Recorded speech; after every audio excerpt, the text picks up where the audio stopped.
Welcome everyone back to the 7-person free-for-all series on Dominions 4. This is turn number 24 and it should be the beginning of a new episode. So we're a little bit behind on the recording sessions and I meant to get caught up after the last session, turn 22 and turn 23, but we haven't done that yet. So I'm still trying to coordinate with ICNU before to hopefully record these together. I think you'll get more of an input, but since that's not possible, we've been trying. I think we'll be back on a normal schedule together very soon. Until then, let me just blow through this turn because there's not a whole lot of interesting stuff to say anyway. There really isn't.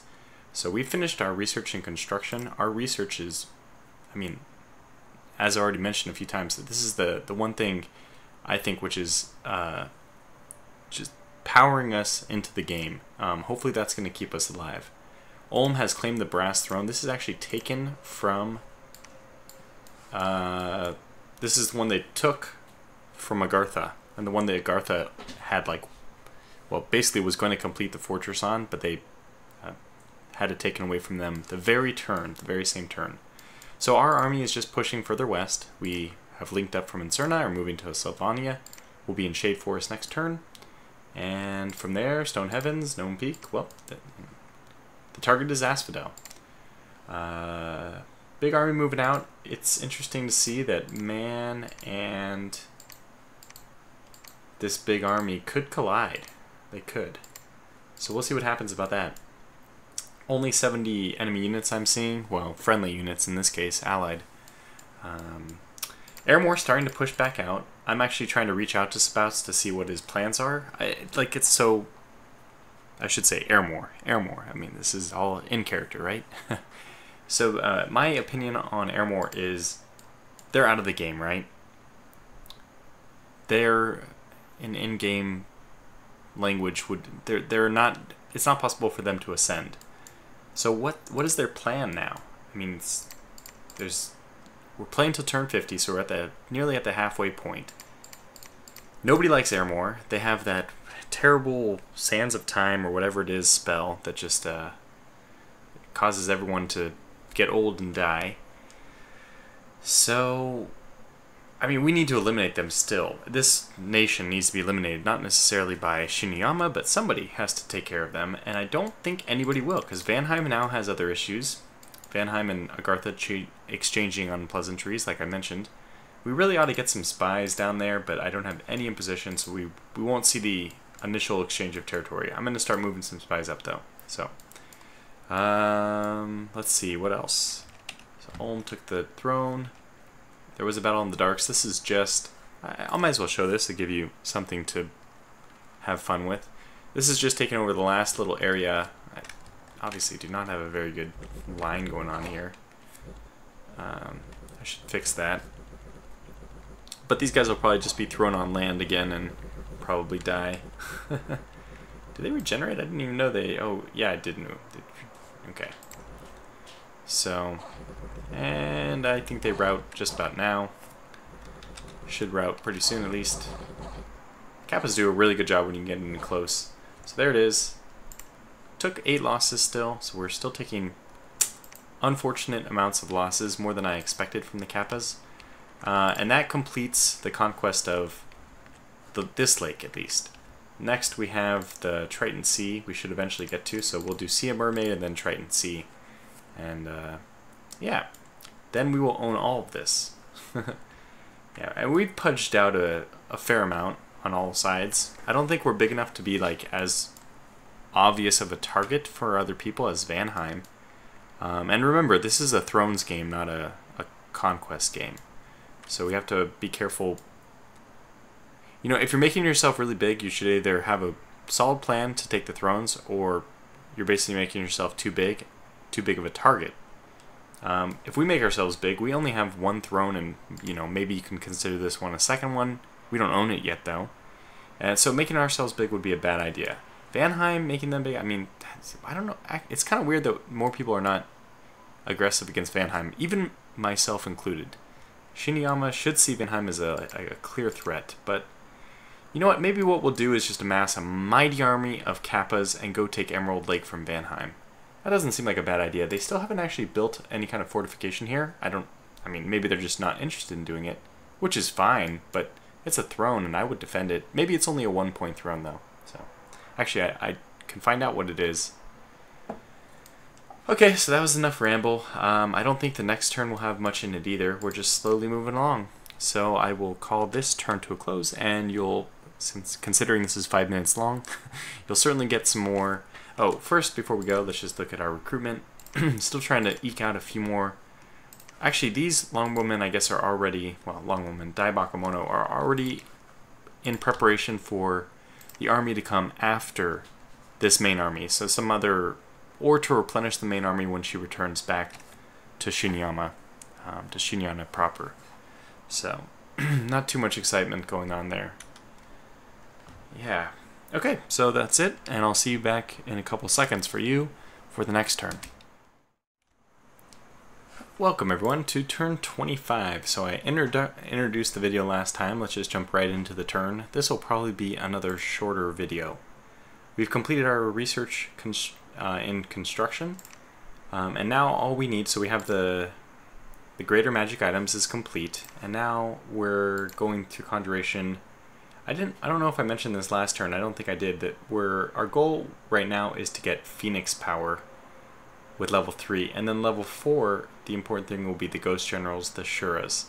Now, that sounds to me like I already said that, so I won't focus on it anymore. But in case I didn't, at least I mentioned it briefly, because maybe I didn't actually talk about that. Maybe I was talking about it with I Seen You Before or something, and now I think I've talked about it with you, and the confusion abounds. Anyway, after Conjuration, I'm not sure where we'll go. We're actually going to get level 4 of Conjuration this turn. And is there a reason for us to get... I don't think there's a reason for us to get level 5. We'll probably switch off to something else at that point, but the magic side is really not my strong point. So for this, we should really have I Seen You Before along to commentate, or Sam. But okay, so what other stuff? Fafnir Vanheim has claimed the Throne of Fortune. Which one is this? I am not exactly sure. So Vanheim's thrones are 1, 2, 3, 4. If I'm not mistaken. 1, 2, 3, 4. Yeah. So the question is, did they just claim this one? I think this one's been claimed for a while. It probably is this one that they just now claimed. Because Fafnir did just move back there. No, but he moved away, so it couldn't have been that. Maybe he just claimed this one. I don't know. But one of these has now just finally been claimed, and that was the one of Fortune. Okay, anyway, that's important because now Vanheim is, well, so, whoop, that bumped my microphone, excuse me. Vanheim is now at 1, plus 2 is 3, plus 2 is 5, plus 1 is 6. So they're now at 6 points. The tier 3 throne is right here.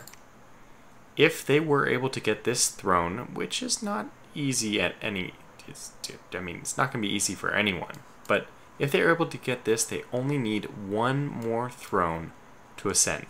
So basically, they need 2 thrones. At least one. Okay, if they only want 2 more thrones, they have to both be 2-point thrones, which might be difficult. They could, for example, get Fever Fens. I know that they're eyeing this. I will have to take it at some point. But in addition, there's also... there's probably Mans, the Black Alps one. It's probably forted up and protected, though. This one, the one that Ulm has just taken, is obviously 1 in flux, so it doesn't have any established defenses. I would consider this one very difficult, but there's also the ones from Agartha. Asphodel. Asphodel's in a weakened position, and Vanheim's pretty nearby, so they could actually take the throne at Scythia. Probably less likely at Saboria, just because they don't have any proximity anymore. Okay, so that's kind of interesting to talk about the throne games. Now let's go to site searching. Site searching, I'm getting a few. So I think I got the Wolf Oak this turn. Is that what I got? Yeah, but that's the one I just got. And a few other places that I didn't get any magic sites. So our magic sites are not particularly good. We have water here. This is a nature, which is really good. Mount Shinuyama gives us a lot, obviously. The most important thing for us lately has been this death one. We haven't really even been using that many fire gems since we have that jar of fire that we've been using. Ancient rune doesn't give us anything. That's a throne. Mineral cave is giving us 1 earth. We get 1 air from mist-covered highlands, and then we're back to woeful oak. So we're pretty terrible shape in terms of income. So 1 fire per month, 1 air, 2 water, 2 earth, 2 death, and 2 nature. I mean, that's pretty bad. So hopefully, what that is gonna require on our part is just a lot more site searching, being a little more diligent, because you can see we just really haven't hit all the things we want. The ones that we have done a pretty good job searching is death and nature, and those are the 2 I think we need the most. So, okay, so that's the site searching affair. We'll have to continue that. We are also, I think we have even, where is he? Yeah, even Zari is now getting into the action so that we have somebody searching for air. So he's our only air mage, I think. So he's going to be responsible for searching everywhere for air. Not that we really need the air gems, but worst case scenario, you know, we can always transmute them to astral, and then from astral to whatever we need from there. Okay. Now there was a battle in the Sea of Mermaids. I can already reveal that we've taken this one, but we're actually down pretty low on numbers. The Kappas haven't been performing like amazingly.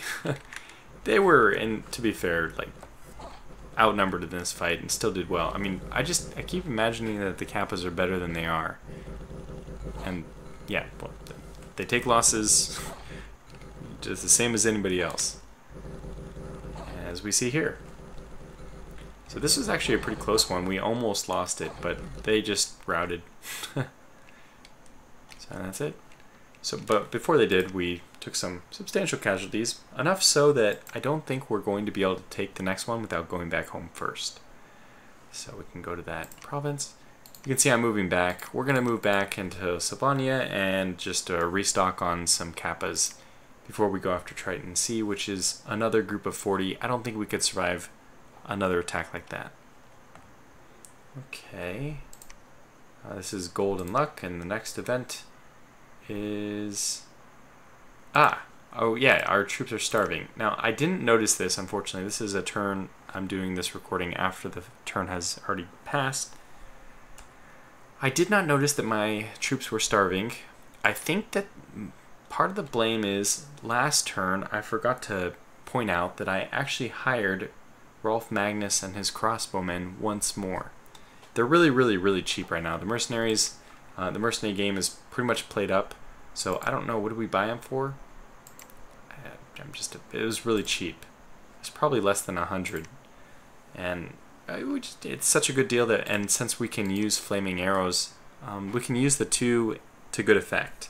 The fact that we have Tortuga-san who will cast flaming arrows, along with the crossbowmen whose arrows, well, bolts, will also be lit on fire. It's a good teaming up. The funny thing is, Ulm actually, seeing my huge army here, reached out to me and asked if we want to do any kind of exchange of gems or anything. Basically wanted to touch base to make sure I wasn't invading him, because I haven't been in constant diplomatic contact with them. And once they saw this huge army, they were probably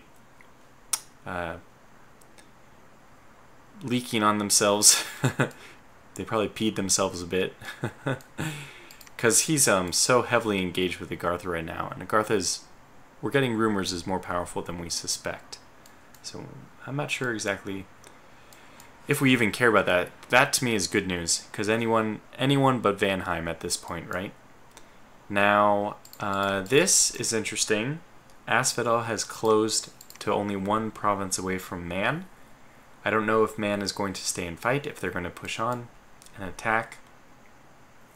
I think that they're going to retreat and get reinforcements, but I don't remember.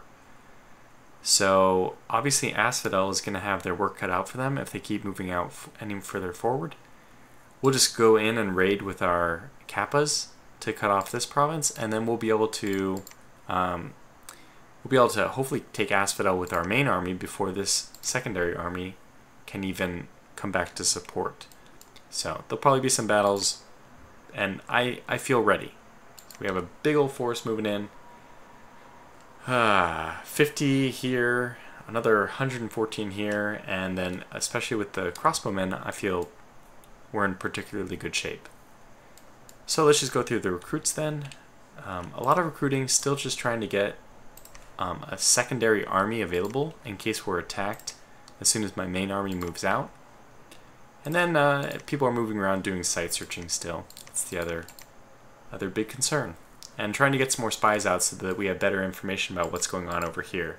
I've decided to make that a big focus to get a lot more spies out. Even though as the world map, as people start eliminating other players, the world map gets smaller in some sense, just that every nation occupies more, a larger percentage of the map. That means that spies will be a little bit less important. I mean, I guess the number of spies you need to have needs to be slightly less just because you own more provinces, but we're nowhere near saturation, so I'm going to crank them out for, I think, a good 4 or 5 more turns. So, what else? I think we've covered everything I need to talk about. The Throne of Fortune is spreading good luck. I'm pretty happy about that. I think we took Misfortune 1, so that should cancel it, which is nice. Got to the Darks, got to Sea of Mermaids. Yeah, I think I'll just call this turn to a close then, and maybe I guess we'll even try to squeeze in a third turn? I'm not sure. I'll have to see when the next turn comes if it's viable to do it all in one turn. It might be, because I think we're just moving our army further forward, and nothing else interesting will be said. But I also need to keep an eye on the diplomacy. If there's something big diplomatic to talk about, then it might need its own episode, so. Anyways, thanks for watching this one, just in case this is the end of the video. If not, I'm sure you can just look down, see in the time bar that there's more to come. But just in case it isn't, thanks for watching, and I'll see you back for turn 26. Okay, so we'll be doing turn 26 in this video as well. Sorry for the outro in the last video, if I didn't manage to edit it out. So we've now finished our research in Conjuration. We won't need to actually continue in Conjuration now, because we have the Ghost Generals, the Shuras that we wanted. So we're switching up to Alteration and Evocation. Alteration, I can't remember what is that we're going for here? I can't remember, honestly. I'll probably have to remember and then get back to you. But the Evocation, this is, so basically this is the big secret. I mean, not really. I don't know if we already mentioned it, but Falling Fires is a fantastic spell, fire-based. And this is what we want Tortuga-san to be able to cast. He's gonna, with his level 8, you can see the area of effect is 3+, which means that his 5 over, because I think this cost, this is 3 to do? Yeah, there it is, it's 3 to do. So it's 3, and he has 8, so we're at 5 more than this, which means the area of effect will be 8, which is phenomenal. Not only that, but we have the reduced fatigue cost for every fire over 3. I think it halves. So we're down to like 1, a fatigue cost of like 1 to cast this, which is amazing. So we can basically cast this spell all day, and it's more devastating.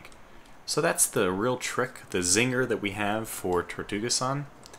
But in order to use it, obviously we need to research it.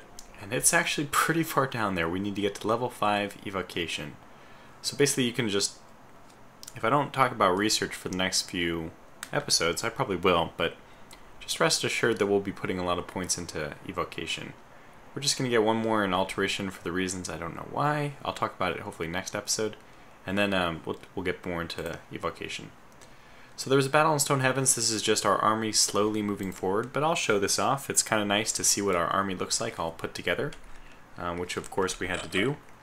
So this is the current formation we've gone for. That is a devastating rain of projectiles.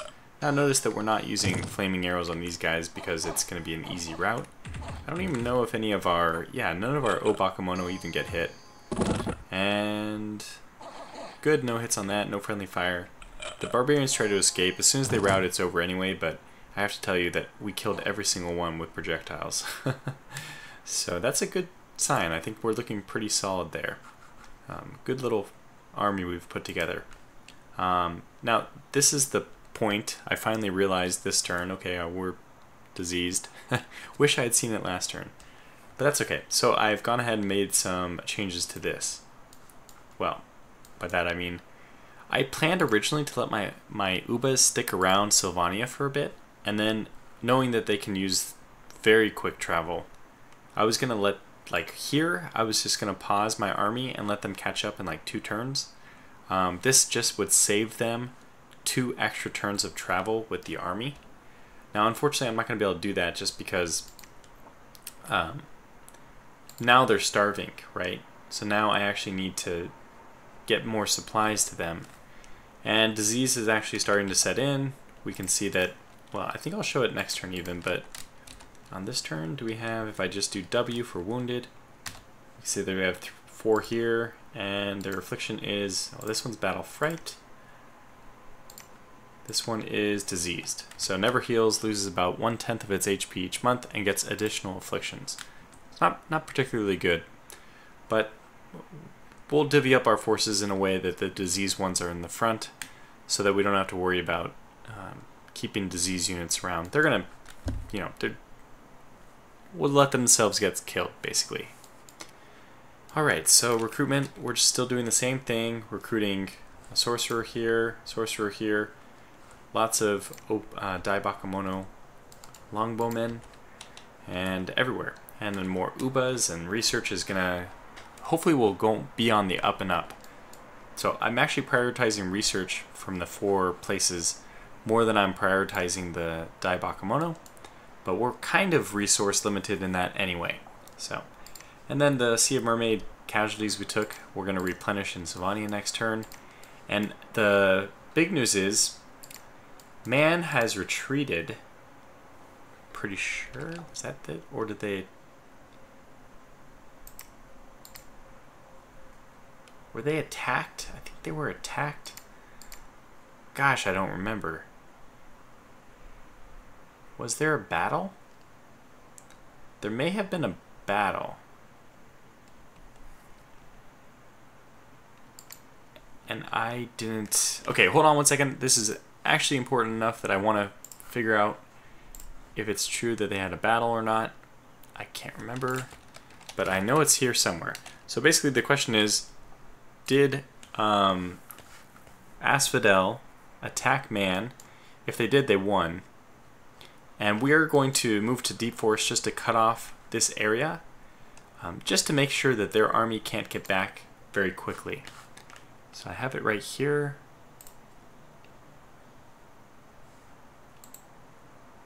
Feral Woods. Nope, the battle... Okay, so that is not it. So I think it was just a retreat then, a retreat move. We have very, very poor intelligence over here. So I guess they just backed up. Well, that's fine. Actually, one interesting thing is this is the warrior mages, Dark Knight, all this. I think this is like the D&D party of the game creators. They're very strong, but that's actually taken over Florian from Asphodel. So, okay, I don't know how much more we need to talk about here. Unexpected event occurred in Rivia. Rivia just has really bad fortune right now. Last turn it had the minus luck, minus gold. And now it has more minus gold. The Darks gives us a whole slew of gems, which is nice. Fortune's still spreading. The Darks being the place right next to Asphodel, where our Kappa's captured. And then the disease. Okay, so there's not really anything to talk about. We'll just wrap this turn up right now.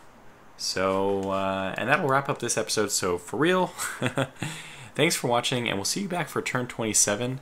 things are going to start to become very exciting for us as we start to encounter, the asphodel armies. So, again, thanks for watching, and until the next episode, which we are now catching up on, take care.